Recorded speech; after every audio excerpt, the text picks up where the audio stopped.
Senja merayap di kota kecil. Kota Bima Sakti adalah sebuah kota kecil yang damai, tersembunyi di antara perbukitan. Malam di sini datang lebih cepat dan terasa lebih dingin. Di salah satu sudut jalannya yang selalu ramai, berdiri sebuah ruko bakso yang sangat terkenal. Bakso beranak Mami Darmi. Mami Darmi, pemiliknya adalah seorang wanita paruh baya dengan sifat ramah yang membuat pelanggannya betah. Menu utamanya adalah bakso beranak, yaitu sebuah bola daging raksasa yang di dalamnya berisi bakso-bakso kecil, telur puyuh, dan isian pedas lainnya. Sejak memperkenalkan menu andalan ini, sekitar 5 tahun yang lalu, bisnis Mami Darmi melonjak drastis. Ia berhasil mengubah gerobak sederhananya menjadi sebuah ruko permanen yang tidak pernah sepi pembeli. Keberhasilan yang sangat cepat ini memunculkan kecurigaan di kalangan warga setempat. Mereka mulai berbisik tentang kemungkinan adanya praktik pesugihan. Bisikan para tetangga, Pak De Rahmat, seorang tukang cukur yang tokonya persis di seberang ruko Mami Darmi, adalah orang yang paling sering mengungkapkan kecurigaan tersebut. Suatu sore, ia menceritakan keanehan itu kepada Angga, seorang mahasiswa yang sedang pulang kampung dan menjadi langganan setianya. Nah Angga, saya tidak tahu ini hanya perasaan saya atau bukan, tetapi aroma bakso Mami Darmi belakangan ini sangat aneh, ujar Pak De Rahmat sambil memangkas rambut Angga. Aneh bagaimana Pak De? Rasanya tetap enak, seperti biasanya, balas Angga. Mencoba bersikap santai.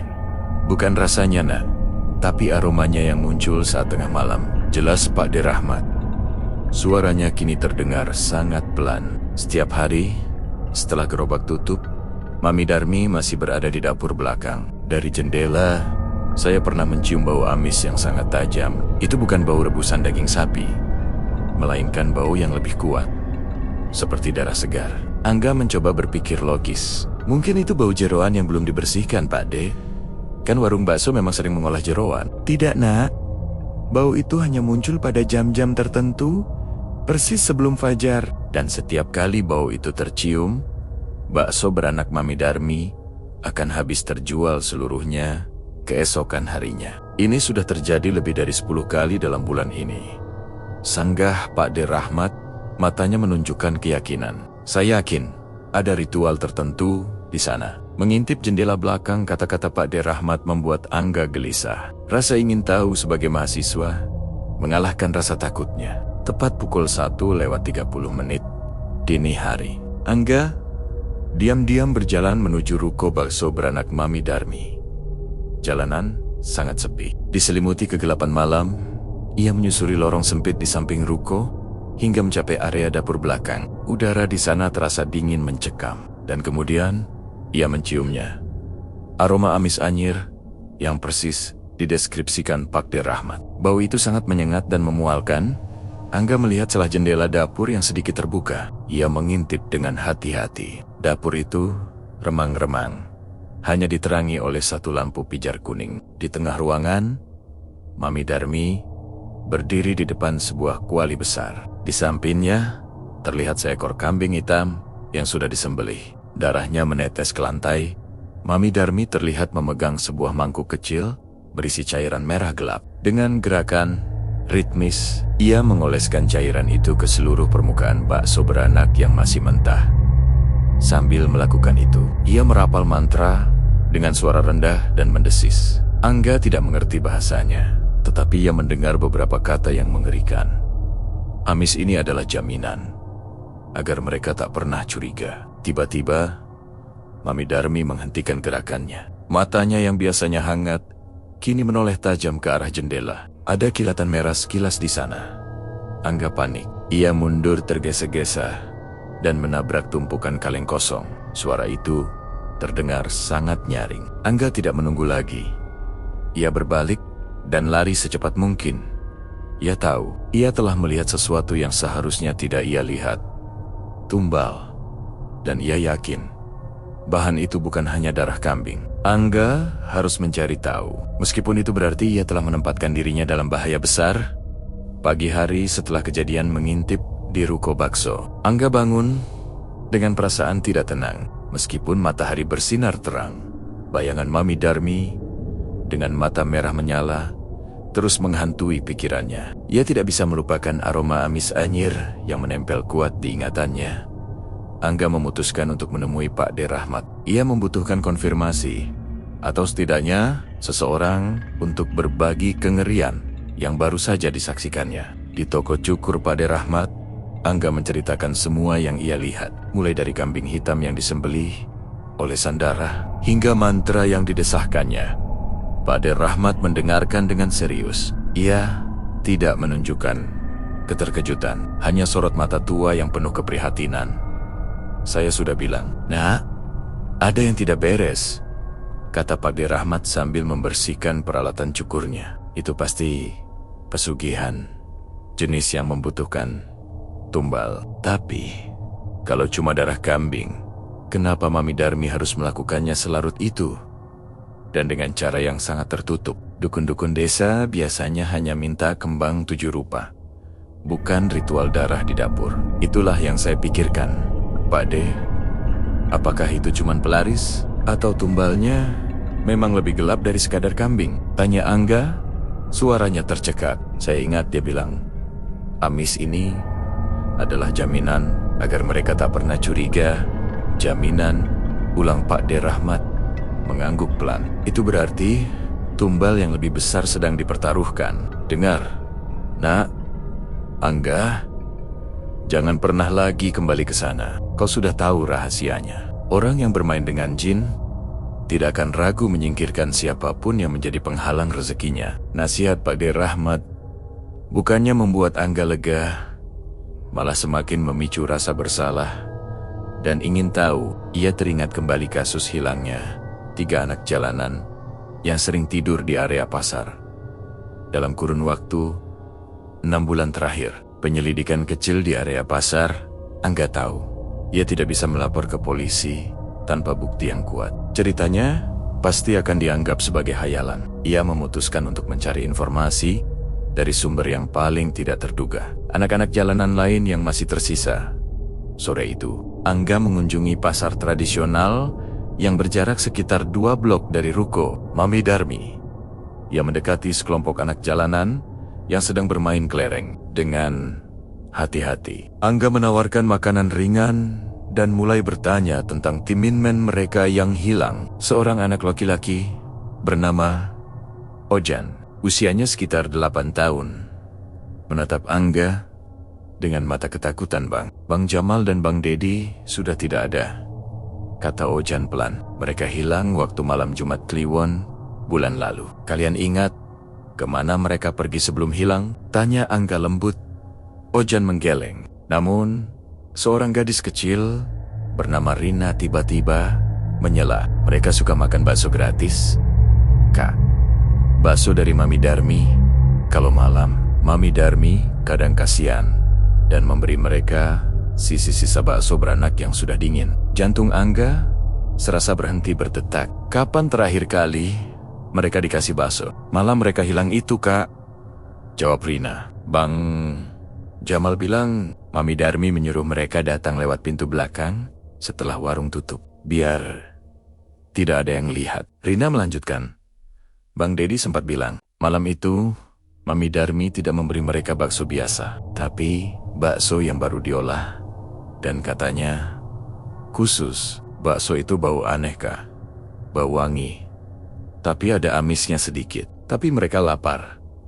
Jadi dimakan saja." Kedatangan yang tak terduga informasi dari anak-anak jalanan itu terasa seperti potongan teka-teki yang menakutkan. Mami Darmi memanggil korban ke pintu belakang pada malam hari, memberi mereka bakso khusus yang berbau aneh. Dan setelah itu mereka hilang. Saat Angga berjalan pulang dari pasar, ia merasa diikuti. Ia menoleh ke belakang, tetapi jalanan tampak normal. Namun, perasaan itu semakin kuat. Sesampainya di depan rumah, ia melihat sesuatu yang membuatnya nyaris berteriak. Di ambang pintu rumahnya, tergantung sebuah kantong plastik transparan. Di dalamnya, ada 1 porsi utuh bakso beranak Mami Darmi. Kuahnya masih hangat uapnya mengepul pelan. Dan aromanya, aroma bakso yang gurih, bercampur dengan bau amis yang samar. Sebuah kertas kecil diselipkan di bawah mangkuk. Dengan tangan gemetar, Angga mengambil kertas itu. Tulisannya rapi, tetapi isinya menusuk dingin. Terima kasih sudah mampir semalam. Nah Angga, saya siapkan hidangan khusus ini untukmu. Jangan sungkan dimakan. Bakso ini sedang hangat-hangatnya. Kamu sudah tahu terlalu banyak. Makanlah, agar kita bisa berbagi rahasia ini selamanya. Angga menjatuhkan kertas dan mangkuk bakso itu ke tanah. Mangkuk itu pecah, dan kuah kentalnya tumpah, menyeruak bau amis yang mematikan. Mami Darmi tahu di mana Angga tinggal. Ia tahu bahwa Angga telah mengintipnya. Teror itu tidak lagi berupa bisikan, melainkan ancaman nyata yang sudah ada di depan pintu rumahnya. Angga kini adalah target. Ia harus segera bertindak sebelum ia menjadi tumbal pesugihan selanjutnya. Ancaman bakso beranak di depan pintu rumahnya membuat Angga tidak bisa tidur selama semalaman. Ia merasakan betul dinginnya tatapan Mami Darmi. Bahkan saat ia sendirian di kamarnya, bakso yang pecah di teras adalah peringatan yang sangat jelas. Mami Darmi tahu, dan ia tidak takut. Keesokan harinya, Angga kembali menemui Pak De Rahmat. Kali ini dengan tekad yang bulat dan wajah pucat. Saya tidak bisa hanya berdiam diri.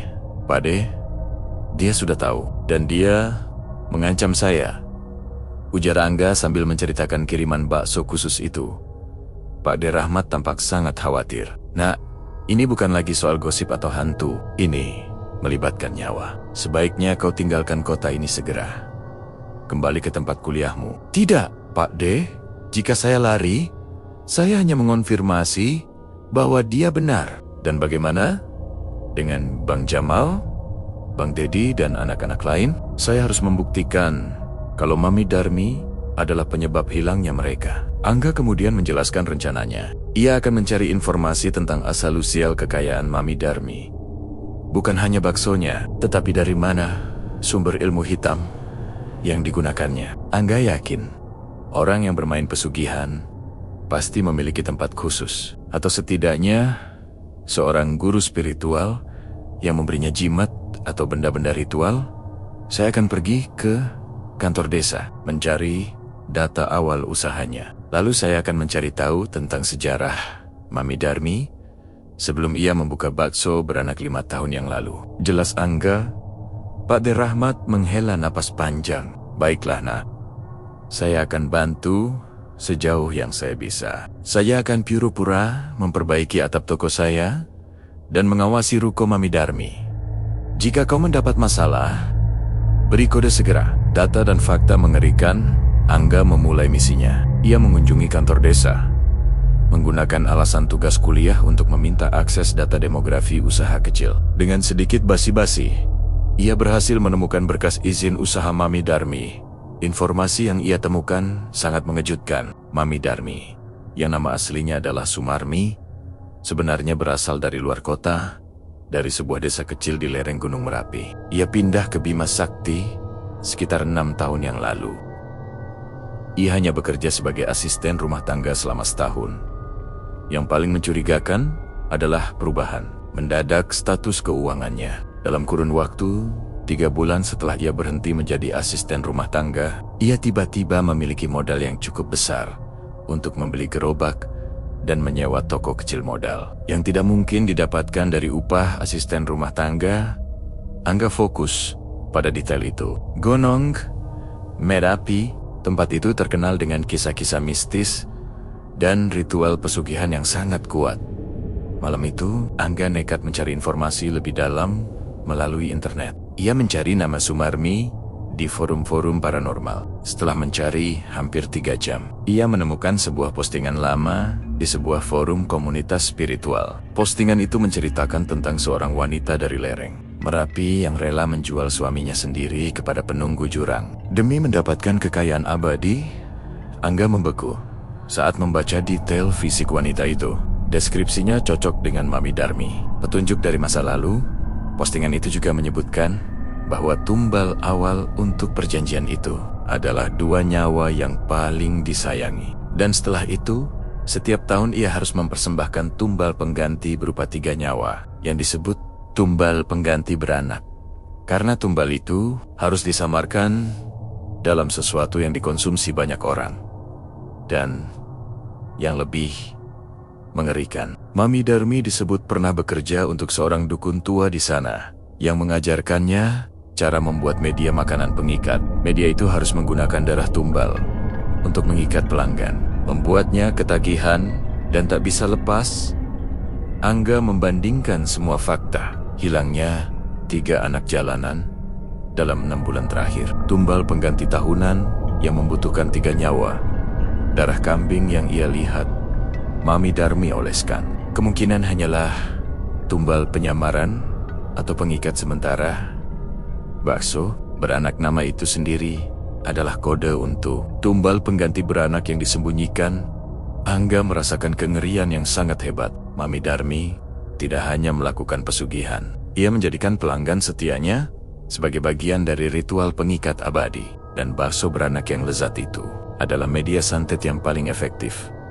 Ia tahu, satu-satunya cara menghentikan Mami Darmi adalah dengan menemukan jimat atau benda pusaka yang menjadi inti kekuatannya, benda yang kemungkinan besar ia sembunyikan di ruko baksonya. Tekadnya sudah bulat. Malam ini, ia harus kembali ke ruko bakso beranak Mami Darmi. Malam ini, ia akan mencari inti dari semua kegelapan itu.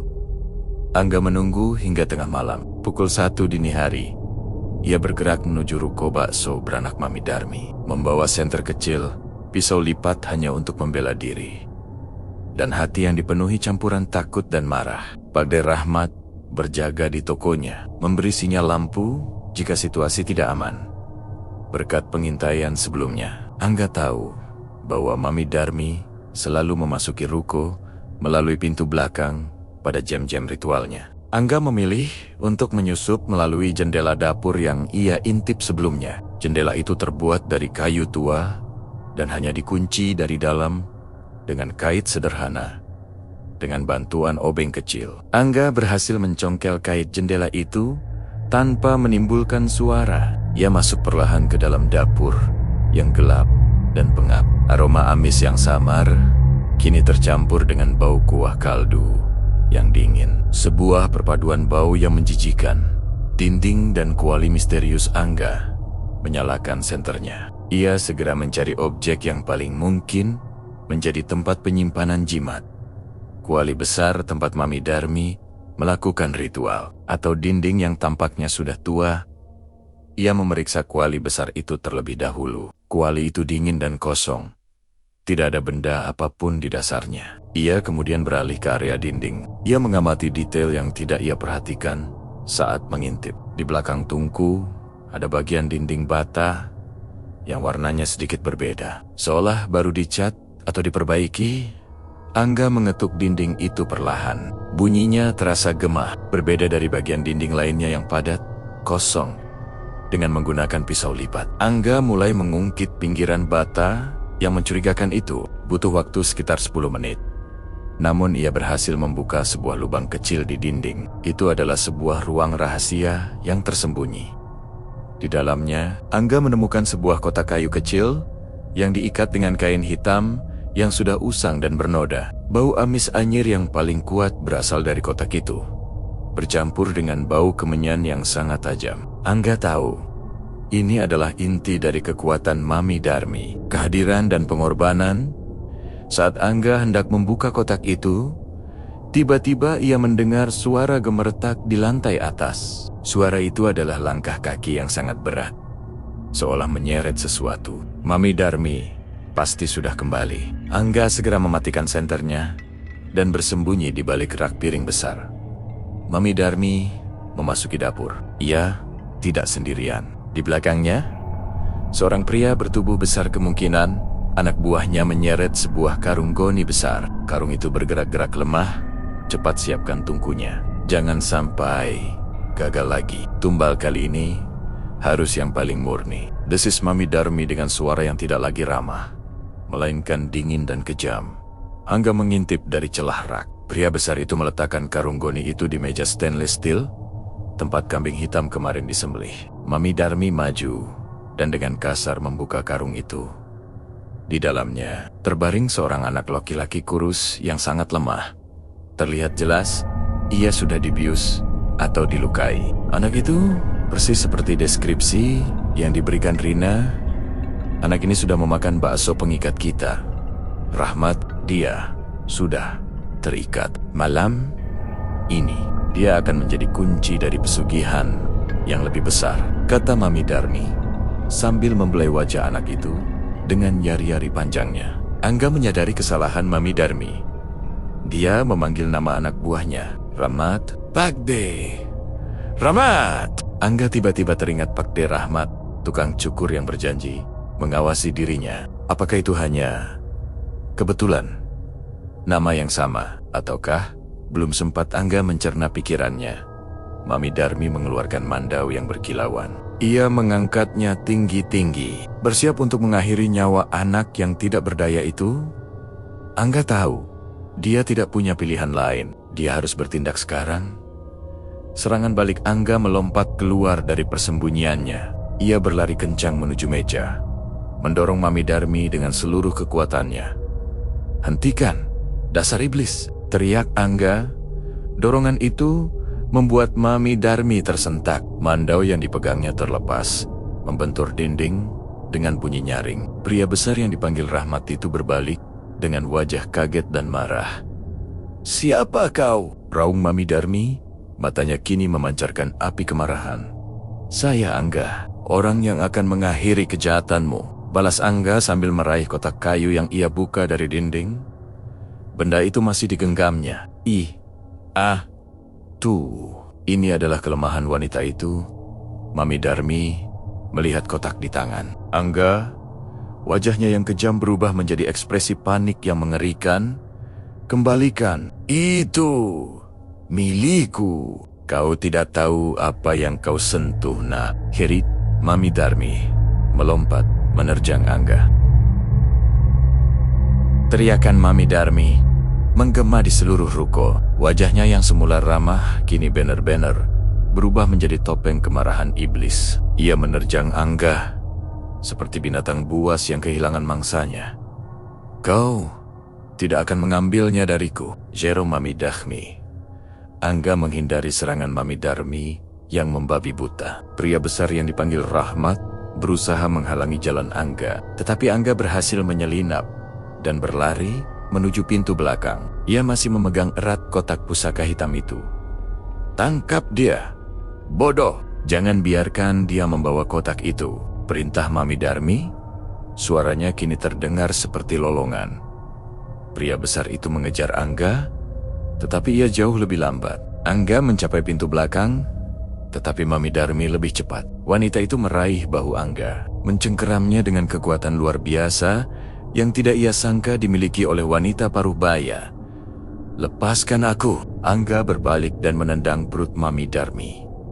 Cengkeraman itu mengendur. Angga tahu ia tidak bisa lari tanpa menyelesaikan masalah ini. Ia harus menghancurkan sumber kekuatan wanita itu sekarang juga. Isi kotak terlarang. Angga menoleh ke meja stainless steel. Mandau yang digunakan Mami Darmi untuk ritual masih tergeletak di sana. Ia berlari ke meja, mengambil mandau itu, dan mundur beberapa langkah. Mami Darmi dan anak buahnya menghentikan langkah mereka, terkejut melihat Angga kini bersenjata. Kau tidak berani melakukannya, nak. Kau hanya mahasiswa ingusan. Mami Darmi. Saya berani, demi anak-anak yang kau korbankan, balas Angga. Suaranya bergetar, tetapi penuh tekad. Dengan satu tarikan napas, Angga meletakkan kotak hitam itu di lantai dan mengayunkan mandau, membelah ikatan kain hitam yang melilit kotak itu. Kain itu robek dan kotak kayu terbuka. Mami Darmi menjerit histeris. Jeritannya bukan lagi jeritan manusia. Di dalam kotak kayu itu bukan jimat, patung, atau emas. Isinya jauh lebih mengerikan dan personal. Ada 11 jari manusia yang sudah kering, diikat dengan benang merah, dan di tengah-tengahnya tergeletak sebuah lidah kecil yang juga sudah mengering, tertancap pada semacam duri hitam. Pengakuan dan kehancuran. Angga merasakan mual yang luar biasa melihat pemandangan itu. Itu adalah sisa-sisa tumbal yang paling mengerikan. Itu tumbal lidah pembisu. Itu yang membuatku sukses. Lidah mereka, agar tak ada yang pernah bisa bicara soal rahasiaku, teriak Mami Darmi. Air mata keserakahan bercampur ketakutan membasahi pipinya. Dan jari-jari itu, untuk memastikan pelanggan selalu datang dan tidak pernah pergi. Saat Angga melihat inti dari pesugihan itu, energi negatif yang kuat menyelimuti ruangan. Anak buah Mami Darmi yang ia kenali bernama Rahmat tampak mulai ketakutan dan mundur perlahan. Angga mengangkat kotak berisi sisa tumbal itu tinggi-tinggi. Kekuatanmu ada di sini, dan ini akan saya hancurkan. Tidak, jangan, kau akan mati. Raung Mami Darmi mencoba melompat untuk merebut kotak itu. Angga tidak peduli. Ia mengayunkan mandau dengan keras, menghantam kotak itu dengan sekuat tenaga. Kotak kayu itu hancur berkeping-keping, dan sisa-sisa jari serta lidah kering itu terlempar ke lantai. Saat benda-benda itu menyentuh lantai, seketika lampu di dapur meledak. Ruko itu menjadi gelap total. Suara Mami Darmi berubah menjadi jeritan yang menyayat hati. Jeritan keputusasaan dan rasa sakit yang mendalam dalam kegelapan. Angga bisa mendengar suara tubuh Mami Darmi yang jatuh dan meronta-ronta di lantai, seolah-olah sesuatu yang tidak terlihat sedang mencabik-cabiknya. Bau amis anyir yang tadi samar kini menjadi sangat menyengat dan pekat, memenuhi udara seperti gas beracun. Melarikan diri Angga, segera teringat anak laki-laki yang tergeletak lemah di meja. Ia meraba-raba dalam kegelapan, menemukan anak itu dan membopongnya. Ia mendengar suara langkah kaki Rahmat, anak buah Mami Darmi, berlari keluar dari pintu belakang. Rahmat melarikan diri, meninggalkan majikannya yang sedang dilahap kegelapan. Angga bergegas keluar ruko, melalui pintu belakang yang terbuka. Ia melihat Pak D. Rahmat di seberang jalan, berlari ke arahnya setelah mendengar keributan. "Nah, Angga, kau baik-baik saja?" tanya Pak D. Rahmat panik. "Pak D, tolong anak ini. Cepat hubungi polisi dan ambulans." Ruko itu di dalam ada Mami Darmi, ujar Angga sambil menyerahkan anak itu kepada Pak D. Rahmat.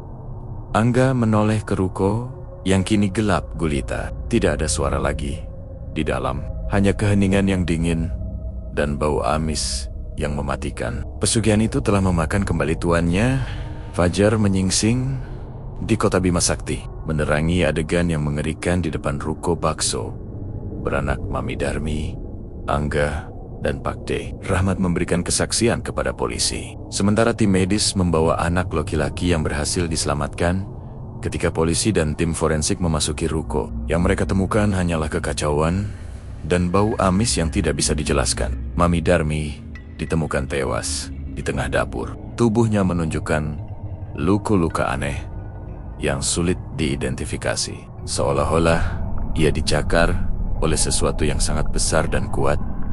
Di lokasi penemuan, polisi mengamankan sisa-sisa kotak kayu yang hancur dan benda-benda kering yang jatuh di lantai. Penemuan ini, bersama dengan kesaksian Angga dan Pak D. Rahmat tentang ritual tengah malam, menguatkan dugaan bahwa Mami Darmi terlibat dalam praktik pesugihan hitam. Penyelidikan polisi segera mengungkap fakta yang lebih luas, berdasarkan data yang disita dari ruko dan catatan bank Mami Darmi. Mereka menemukan bukti transfer dana ke beberapa pihak mencurigakan. Yang lebih penting, pengakuan dari anak buah Mami Darmi yang melarikan diri, Rahmat, yang kemudian berhasil ditangkap di luar kota, mengonfirmasi seluruh tuduhan Angga. Rahmat mengakui bahwa selama 2 tahun terakhir, Mami Darmi secara rutin memintanya membantu menculik anak-anak jalanan yang menjadi target tumbal. Anak-anak itu diberi bakso khusus sebagai pengikat sebelum dikorbankan. Rahmat juga membenarkan bahwa Mami Darmi sering melakukan ritual darah di dapur belakang untuk memperkuat pengikat dagangannya. Keadilan yang terungkap.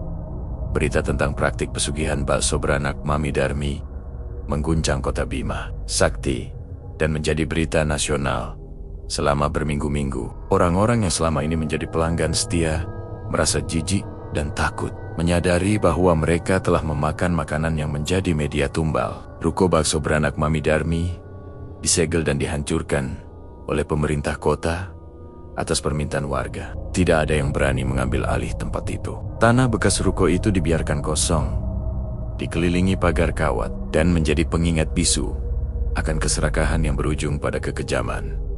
Adapun anak laki-laki yang diselamatkan, ia pulih di rumah sakit. Setelah diperiksa, ia dipastikan telah mengonsumsi zat berbahaya yang dicampur ke dalam bakso. Tetapi nyawanya berhasil diselamatkan tepat waktu. Anak itu dan beberapa anak jalanan lainnya kemudian diurus oleh lembaga sosial. Awal Jang baru beberapa minggu setelah kejadian itu, Angga memutuskan untuk kembali ke kota tempat ia kuliah. Ia menjadi pahlawan di mata warga Bima Sakti.